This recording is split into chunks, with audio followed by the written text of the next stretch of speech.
대한민국의 경제를 책임지고 있는 수많은 기업들. 그러나 힘든 현실에 바로 서기도 전에 무너지고 마는데 실제 국내 기업들의 생존율은 3년 차인 39.1%, 5년 차인 27.5%에 불과하다는 사실. 창업기업이 잘 성장하기 위해서는 여러 가지 커리큘럼이 필요한데요. 그중에 가장 중요한 것은 바로 입니다. 회사도 사람처럼 성장 단계에 따라 맞는 절차가 필요하다는데요. 사업의 흥망성쇠를 좌우하는 한 끝. 행정사가 알려주는 대한민국에서 기업으로 살아남는 법. 기업 행정에 대한 궁금증을 모두 해결해 드립니다. 첫 번째 사연의 주인공은 오랜 직장 생활 끝에 사업을 시작한 나 대표 씨. 내 이름은 나 대표. 그동안 우여곡절도 많고 힘든 일이 많았었지만 드디어 내가 원하던 회사를 설립했다. 이제부터 내 인생은 탄탄대로야. 다니던 직장 경력을 살려 교구 회사를 차린 것인데요. 아직 작은 회사지만 오랜 시간 준비한 첫 제품 출시를 앞둔 상황. 학생들의 연령이 아주 중요하기 때문에 연령에 따라서 디자인도 좀 더 디테일하게 잘 또 수정도 잘해주고 응? 그래야 된단 말이에요. 정말 여러분들 다들 힘내고 화이팅을 합시다. 알았죠? 자, 하나 둘 셋 화이팅! 잘해봅시다. 오래 연구한 제품인 만큼 대박의 꿈을 안고 기대에 부푼 나 대표 씨인데요. 그렇게 몇 개월이 지나고 정말 이거 왜 이렇게 잘 안 되는 거야 도대체. 대출을 또 받아야 되나? 이미 오랜 시간에 거쳐 만든 첫 제품. 이젠 새 제품을 개발할 여유조차 없는 상황이었는데요. 이때 대표님, 요새 회사 운영비 때문에 힘든데 R&D 지원 사업을 좀 받아보는 게 어떨까요? 이게 저희처럼 제조업체에 지원해 주는 거라서. 그래 고마워 김 과장. 이런 것도 다 알아봐주고 앞으로는 회사를 위해서라도 내가 더 열심히 잘해볼게. 화이팅! 김 과장 덕에 알게 된 기업을 위한 국가지원 제도. 힘들어진 회사 경영에 도움을 받고자 국가 지원 제도를 활용하기로 한 나 대표 씨. 그 전에 지원에 필요한 서류를 작성하기 위해 공부하기 시작했는데요. 각자가 맡은 일들을 그렇게 좀 서류 하시네요. 준비에 걸린 기간만 약 한 달. 나 사실 지난번에 너에게 말했던 R&D 사업 있잖아. 그거 지원하려고 서류 제출하고 지금 나오는 중이야. 아니 말도 마. 그게 얼마나 헷갈리고 어려운지 공부하느라 아주 혼났다. 끝나고 이따 술 한잔 하자. 그래 알았어. 드디어 큰 숙제를 끝냈다는 것에 이제야 회사에 대한 걱정이 한시름 놓이는 나 대표 씨. 아니 이게 무슨 일이야? 나 대표 씨가 다시 절망에 빠진 이유는 지원했던 사업 심의에 탈락된 것인데요. 아니 제가 모든 조건이 다 충족이 되는데 국가지원금 왜 저만 받기 어려운 건가요? 열심히 알아보셨다고 했는데. 어려운 국가지원제도 신청. 그 방법은? 가장 중요한 것은 지원하고자 하는 회사의 컨디션을 체크하는 게 가장 중요합니다. 컨디션이 뭘까요? 컨디션이라고 했을 때는 예를 들어서 이 회사가 충분한 역량이 되는지, 기술 인력을 확보하고 있는지, 충분한 자본이 있는지 그런 부분들에 대해서 평가하는 부분이 있다고 보시면 됩니다. 검증이 좀 그 필요하군요. 컨디션을 체크한 다음에 그 다음에 해야 될 것은 그 회사의 컨디션에 맞는 정부 지원 사업을 찾아가는 건데요. 화면 속의 대표의 경우는 지원을 통해 정부 지원 사업에 대한 정보를 얻으신 것 같은데요. 그랬죠. 실제로는 중소벤처기업부에서 운영하는 기업마당이라는 사이트가 있습니다. 금융, 기술, 인력, 행정 이런 다양한 분야에 대한 모든 사업들을 다 모아놨기 때문에 내가 지원할 수 있는 사업에 대해서 검색해보시면 바로 확인이 가능하십니다. 깐깐한 심사 후에 결정되는 국가지원제도 대상. 무작정 하기보단 내 회사에 맞는 지원 제도를 선택하기. 꼭 기억하세요. 좀 더 효율적으로 알아봐야겠습니다. 두 번째는 오늘 땅을 보러 온 한 남자 전숙박 씨의 사연입니다. 숙박 씨. 이 동네 알부자로 소문난 전숙박 씨는 드디어 구매가 나는데요. 땅을 골랐다는데요. 좀 어떠세요? 좋은데요? 그러니까 이곳에 몇 개의 관광시설이 들어온다는 거죠? 그렇다니까요. 관광시설이 들어올 때 맞춰서 카페 같은 거 하나 차리면 오, 완전 땡 잡은 거죠. 축하하는데요, 진짜. 아이고 죄송하지만 나도 계획이 다 있습니다. 오. 네? 이 앞에 강도 흐르고 공기도 맑고 그래서 여기에 수영장도 만들고 레스토랑도 만들고 전무후무했던 프리미엄 캠핑장을 만들 겁니다. 캠핑장. 샤워도 안 맛있네요. 있을 텐데. 그 원래 숙박업 시설이 허가 받기가 이건 까다로운 게 아니에요. 네? 아니 이거 돈만 있으면 되는 거 아니요? 숙박업 허가받기가 어렵다는 말을 들은 전숙박 씨.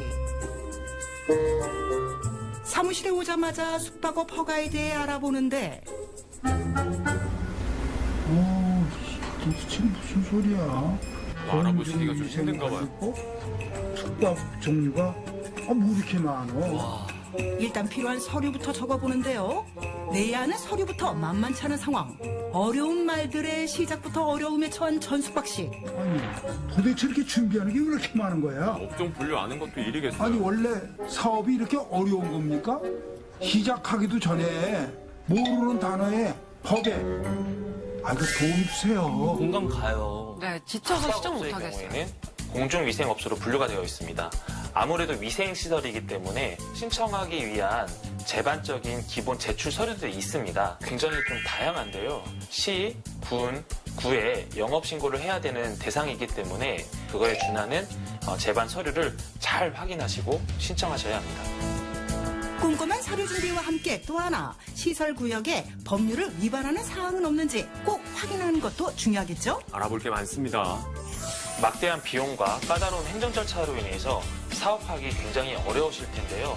나에게 맞는 국가 지원 제도를 확인하시고 행정 서류들도 꼼꼼히 챙기셔서 성공적인 사업 수행을 하시기를 기원합니다. 네, 짧은 시간이었지만 우리 사장님들의 고충을 함께 느낄 수 있었습니다. 네. 사실 이렇게 도전하는 기업가들이 있어서 일자리도 더 생기고 경제가 잘 돌아가는 거잖아요. 맞습니다. 이 화면 속에서처럼 인생 이막에 창업을 하시는 분들도 물론 있지만 요즘은 이제 스타트업에 도전하는 젊은 기업인 분들도 정말 많잖아요. 네, 그 어느 때보다 유익한 정보가 아니었나 싶습니다. 네, 그래서 그 유익한 정보를 조금 더 생생하게 전해드리기 위해서 이 자리에 박준규 행정사님을 직접 모셨는데요. 어서 오세요. 안녕하세요. 안녕하세요. 네, 박준기 행정사입니다. 네, 본격적인 얘기를 해보기 전에 영상에서도 봤지만 행정 업무가 생각보다 굉장히 까다롭더라고요. 맞아요. 이럴 때 행정사님을 찾아가면 되는 거죠. 네네, 맞습니다. 누구나 살면서 도청, 시청 등 정부에서 운영하는 공공기관의 서류를 내야 할 일이 생기잖아요. 이때 제출해야 하는 서류들이 굉장히 다양하고 작성하기 어려우셨던 경험들이 있으셨을 겁니다. 네. 그래서 그러한 서류들을 전문적으로 대신 작성하는 대행 업무가 바로 행정사의 주 업무입니다. 해결사시네요. 그러니까 행정과 관련된 각종 복잡한 서류들을 대신 작성해 주신다 이 말씀이신 건데 기업뿐만 아니라 저에게도 꼭 필요한 것 같아요. 맞아요. 서류 내일이 네, 많아요. 필요하신 분이에요.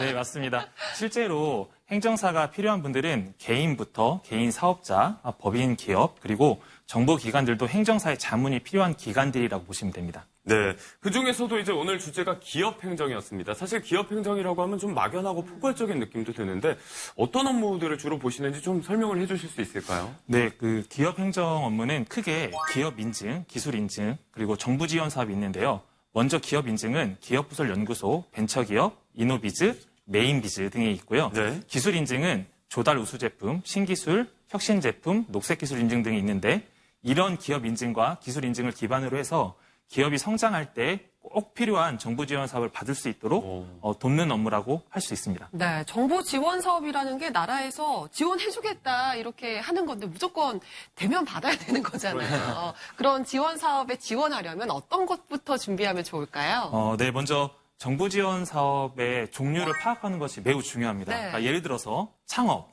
금융, 수출, 인력 지원 등과 같은 다양한 종류가 있는데요. 우리 기업이 필요한 분야에 정부 지원 사업이 있는지 확인하는 것이 좋습니다. 그리고 이렇게 확인된 지원 사업별로 신청 자격 조건을 보시고 네. 제출해야 할 서류들을 꼼꼼하게 작성하셔야 하는데 이는 이제 사업별로 목적에 맞는 내용을 기재하셔야 하고요. 그리고 보기 좋은 떡이 먹기도 좋다는 얘기가 있잖아요. 이처럼 문서를 깔끔하게 편집하여 작성하시면 됩니다. 그리고 서류를 최종 제출하시기 전에 내가 혹시 미처 빠뜨린 내용이 없는지 그리고 준비된 서류가 미비한지 다시 한번 확인하시는 것이 중요합니다. 궁금해하겠네요. 역시 사업이라는 게 정말 만만치가 쉬운 게 않습니다. 없습니다. 저는 맞아요. 듣기만 해도 막 머리가 지끈지끈 하는데요. 두 번째 사연에서도 필요한 서류가 굉장히 많았잖아요. 혹시 숙박업을 하려는 사장님께도 꿀팁 있을까요? 네, 있습니다.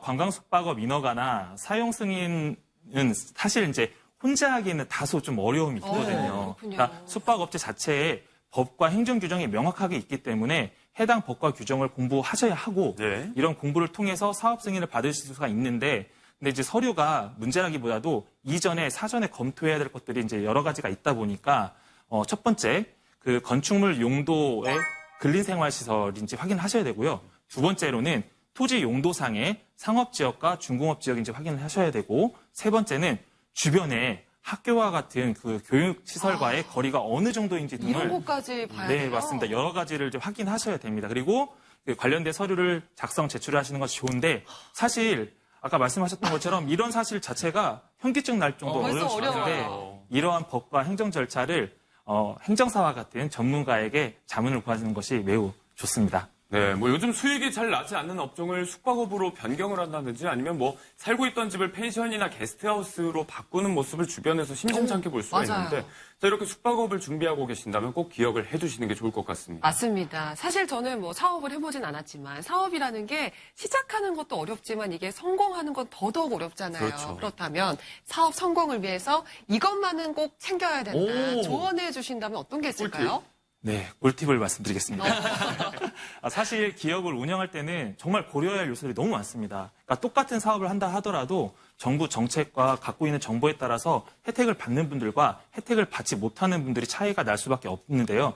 이런 차이가 기업 성장에 영향을 줄 수밖에 없고요. 그래서 꼭 이것만큼은 확인하셨으면 하는 게 있는데 네. 가장 첫 번째는 바로 재무제표입니다. 재무제표. 재무제표는 기업의 성적표라고 생각하시면 되는데 즉 기업이 해당 사업을 잘 할 수 있는지 그리고 그 경영 능력을 점검할 수 있는지 객관적인 기준이 되기 때문에 잘 관리되어야 하고요. 그리고 두 번째는 아까 말씀드렸던 기업 인증과 기술 인증과 정부 지원 사업입니다. 그래서 정부 지원 사업은 정부 정책과 예산에 따라서 매년 달라지기 때문에 우리 회사가 올해는 지원받을 수 있는지 알아보시는 게 좋은데 이때 중요한 게 네. 각종 가점 사항입니다. 가점이요. 네네. 이 또한 기업 인증과 예를 들면 뿌리 기업, 사회적 기업, 장애인 기업, 여성 기업 등과 같은 기업 인증이 있고요. 앞서 말씀드렸듯이 우수한 기술을 보유한 회사의 경우에는 신기술, 혁신 제품, 녹색 기술 인증 등과 같은 기술 인증까지 받아두시는 것이 매우 좋습니다. 와, 뭐 이 정도만 알아도 바로 저도 사업을 시작할 수 있을 만큼 시작하려고요, 제필 씨? 행정사님 막 든든한데요. 말씀해주신 정보들만 제대로 숙지하고 있어도 기업의 경쟁력도 높이고 생존율도 훨씬 더 높아질 것 같습니다. 네, 그런데 매우 중요한 게 하나 더 있습니다. 또 있어요.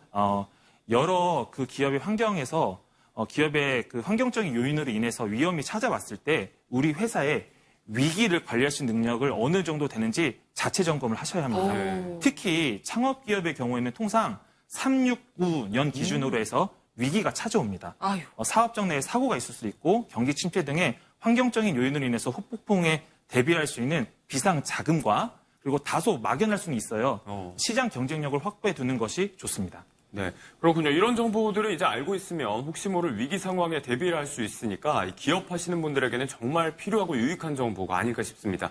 자, 그렇다면 이 시기를 좀 이겨내고 어느 정도 자리를 잡게 되면 그때는 또 어떤 절차들이 필요할까요? 네, 사실 그 5년 차까지는 회사가 성장하기 위해 준비하는 시기라고 보시면 되고요.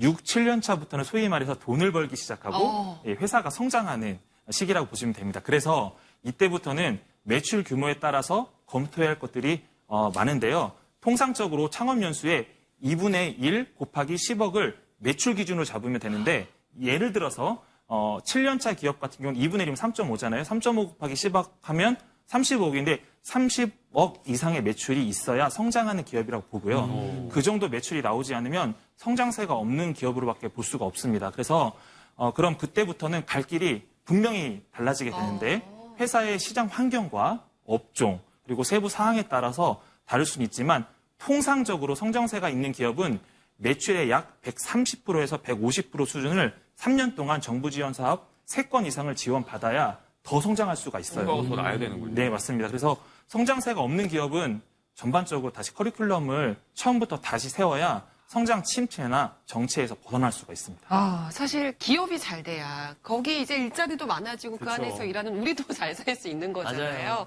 오늘 행정사님께서 알려주신 내용들 참 많이 도움이 될 것 같다라는 생각이 듭니다. 오늘 좋은 말씀 감사합니다. 네, 감사합니다. 맞습니다.